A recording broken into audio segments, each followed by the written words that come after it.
OnePlus Nord Buds at a price of rupees 2,800. Are these a bud or a dud? Well, at this relatively hefty price point, you do get what you pay for in terms of the build quality, as the charging case here has almost a futuristic or sci-fi-ish design aesthetic. You have rounded yet sharp corners, and with the white version that I have here, you get a glossy plastic finish. With the black one, you will have a matte plastic finish if you're into that. The lid of the case has a sturdy opening and closing mechanism, and the magnets here are very strong. The case comes with a USB Type-C charging port and a pairing button at the back, and an LED indicator on the front. On the top, you'll find the OnePlus logo and a bunch of random information at the bottom. Now, the earbuds here also lean into the overall futuristic design element with a touch capacitive stem which also has a rounded yet flat design and a silver circle to indicate the touch points. You do get the in-ear design for the tips here, and they're incredibly comfortable to wear. But I do have issues with its fit, as I do feel that they loosen up with fairly simple jaw movements. So yeah, I won't rely on these for workout sessions. The good news though is that these are IP55 rated for protection from water and dust. And apart from the clinical black and white color options, you do have a blue option here. I wish I would have waited for this option because I would have definitely gone in for it when it launched. The Nord Buds do come with the power of lightning fast pairing with Bluetooth version 5.2. So there are two cases to consider here. The first is that if you have a OnePlus device, you can simply connect the buds directly with the OnePlus device via the default Bluetooth settings. But if you don't have a OnePlus device, then you need to access the pairing button, which is at the back of the case. Then you need to wait for your phone to scan the buds and then eventually pair them. But you only have to do this once. After that, all you need to do is simply lift the lid of the case and you're in. And the connection has remained stable throughout my usage. And for all the gamers out there, yes, you do have low latency here, up to 94 milliseconds. Now let's get to the brass tacks, the sound quality. Well, the Nord Buds do have 12.4mm titanium drivers which offer Dolby Atmos support. And yes, you do get deep bass with these. But it's not just bass-centric. I absolutely love how well balanced the highs, mids and the lows are here. This balance did elevate my media consumption experience. For once, I was using these for listening to music instead of just podcasts.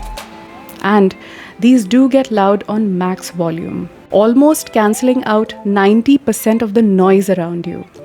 But if you're someone who prefers to alter the sound state, then you'll find the equalizer settings baked into the OnePlus device if you have a OnePlus device. And in other phones, you can download the Hey Melody app to tweak the sound stage.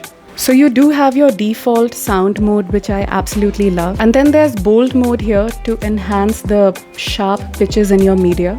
The serenade mode will be great for podcast listening. And finally, the bass mode will provide a very deep and pulsing bass. So the Nord Buds will not disappoint you on the sound quality front. The Nord Buds have 4 mics which promise to deliver noise reduction during phone calls.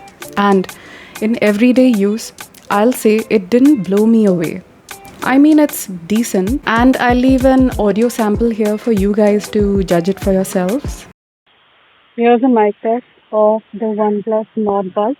It'll give you a good idea of what you might sound like to callers, or if you were using these earbuds to record voice notes. The touch functions here are tweakable as per your liking. And again, for OnePlus phones, it is baked into the Bluetooth settings. And for other phones, the touch function customization options are accessible via the Hey Melody app. And finally, endurance. So, the charging case of the Nord Buds has a 480 mAh battery, and the earbuds have a 41 mAh battery. With the combination of the buds and the case, you can expect a playback time of 30 hours. And with the buds themselves, the playback time according to OnePlus is 7 hours. But for some reason in my testing, the OnePlus buds have not lasted for more than 4 hours. I don't know if this correlates with me using these earbuds at very high volumes, mostly maybe over 70%. But yeah, they definitely don't last for 7 hours. But the good news is that you do get ultra fast charging, which means that charging these buds for 10 minutes will give you a playback time of 5 hours. So, is it a bud or a dud? Well, it's definitely a bud if ANC or active noise cancellation is not your priority at this relatively hefty price point of 2,800 rupees. What you do pay for is a premium build, a futuristic design, excellent sound quality, and reasonable endurance. And of course, the brand name. I hope you found this helpful. If you did, you can watch the review of the OnePlus Bullets Wireless Z2. I know it's a neckband, but it does provide great sound quality and very good endurance at a lower price point. And you can find the review of the neckband right here. Do check it out, and I'll see you guys in my next video. Bye-bye.